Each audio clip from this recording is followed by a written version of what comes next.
Donald Trump's federal takeover of Washington, D.C. is entering a second week. Over the weekend, social media feeds were filled with video footage of arrests and empty morning sidewalks, including a video you might have already seen that shows a masked law enforcement agent violently arresting a food delivery driver. If you haven't seen it, we should note some viewers might find this video deeply disturbing.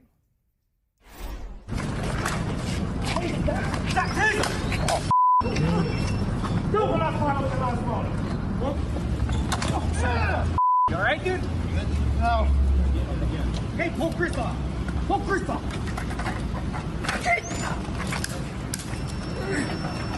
Hey, yo, stop. Yo, get out of this city.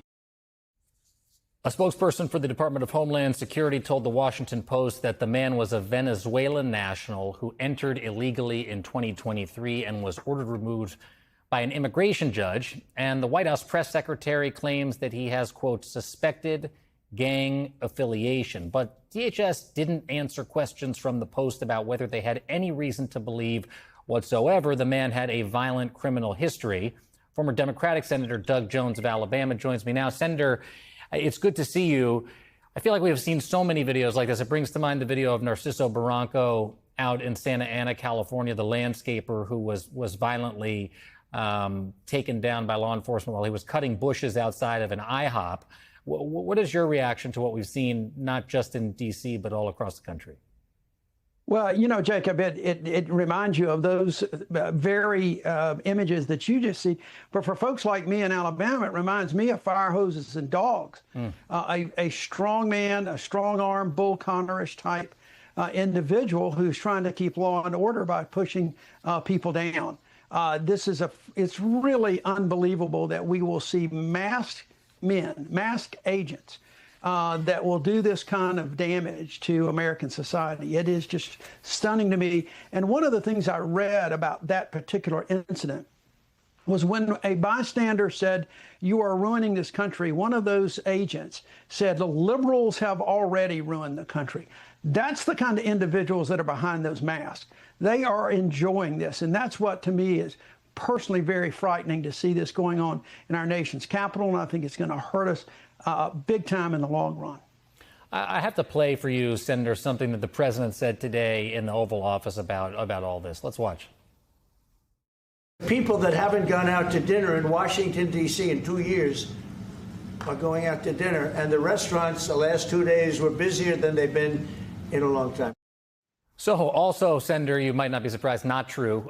There's data from Open Table that says that restaurants, I should say, in the district have actually seen a drop in reservations compared to this time last year. It seems like a small thing, but it's another example of how little this emergency in D.C. is actually based on. Is that your estimation of all this as well? Oh, there's no question about it. Look, you know, as a former prosecutor, somebody that's been in and around the criminal justice system for a long time, not just as a prosecutor, as a defense lawyer, somebody that has followed the criminal justice system. You don't fight crime by putting National Guardsmen at national monuments like that. That's not where any alleged crime in D.C. is taking place. They're not trained to fight crime. This is not the kind of thing that you do. There is issues in D.C. like there are issues in every major city across America, no matter who runs those cities.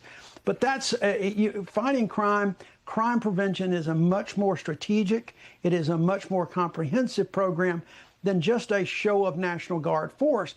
What's going to happen is you're going to see a dramatic drop in tourists from across the country, tourists from around the world, and we're already seeing it in the hospitality industry in Washington, D.C. right now. I think that will continue, and the important thing is to remember this is August. Congress is not even in session yet. When folks are back to try to do the business of the government, this is going to be a real problem. You mentioned the National Guard. At least, I think 6 Republican governors are now authorizing the deployment of their Guard troops to Washington. You said they're there guarding monuments in L.A. You know, I stood there as they guarded the ICE facility, the federal building, as people were going to pick up their passports. I talked to, I mean, even the Barranco children. 3 of them are Marines, one of them active, 2 of them active duty, one of them a veteran of Afghanistan, and they question the deployment of these troops, whether they're the Marines or the Guard. Do you see an off-ramp for getting these troops off the streets of American cities? Well, the main off-ramp has got to be the courage of some of these governors and public officials to talk to the president to say enough is enough. This is wrong. This is not a war on Americans. And I would hope that some of these governors, rather than taking a knee like so many members of Congress are doing these days, some of these governors will push back. If they think that there's a crime problem that requires the National Guard, go to some of their own cities. I am confident that the crime rate in some of the cities in these states are as bad, if not worse, than some of the crime statistics you see in Washington, D.C. We've got to have some folks starting to stand up, Jacob. That's the main thing. There's such a lack of profiles and courage among those in the Republican Party that are in a position to push back on what we're seeing now as an authoritarian move by this president that all people in this country should be concerned about. I think that's right, Senator. And the mayor of Los Angeles, Karen Bass, said to Rachel last Monday that's part of the reason that these troops were pulled from the streets of Los Angeles, is that the amount of people, and I stood there with tens of thousands of people on the streets of L.A. Calling for these troops to go home. And not because they dislike the people that are in them. The troops are made up of men and women who are our neighbors and our colleagues and our friends. They're there at the orders of the governor, the usurpation, as Gavin Newsom has said, of his own authority to deploy these troops to the streets of these cities. But before I let you go, I just briefly want to turn to the Epstein story, because former Attorney General Bill Barr sat, as you know, for a deposition before the House Oversight Committee today. He was the Attorney General, of course, when Epstein was found dead in his prison cell. Let's watch some video of Chairman James Comer, how he described it today. Attorney General Barr testified in there was that he never had conversations with President Trump pertaining to a client list. He didn't know anything about a client list. He said that he had never seen anything that would implicate President Trump. So Comer also said that he thought Barr was being transparent and that the Justice Department would begin sharing records with this committee on Friday.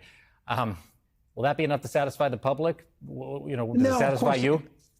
Of course, it's not going to be enough to satisfy the public right now. I mean, if Chairman Comer really wants to do that, he'll have some of this testimony in public. It's just really disingenuous to have a closed testimony and then go out and tell the public your version of what was said in the closed testimony. It kind of defeats the purpose. So I think that the public really wants to see exactly what's in the files. Releasing the committee is not going to be sufficient. There is always going to be conspiracy theories on both the left and the right about whether or not they're releasing all the documents, whether or not the committee is releasing all the documents. There's so many questions in this. There just needs to be a full disclosure.